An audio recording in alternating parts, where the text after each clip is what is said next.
এহসানুল হক মিলনকে সংসদে উত্থাপিত আকারে ঢাকা সেন্ট্রাল ইউনিভার্সিটি বিল 2026 অবিলম্বে বিবেচনার প্রস্তাব উত্থাপনের জন্য আহ্বান জানাচ্ছি।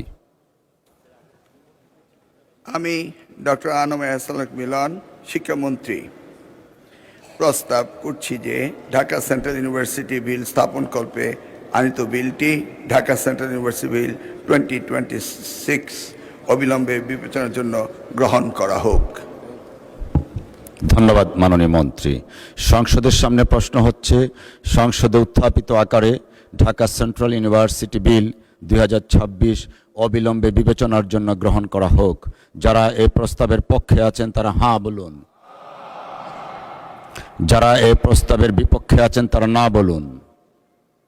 আমার মনে হয় সর্বসম্মতিক্রমে হাঁ জয়যুক্ত হয়েছে, হাঁ জয়যুক্ত হয়েছে, হাঁ জয়যুক্ত হয়েছে।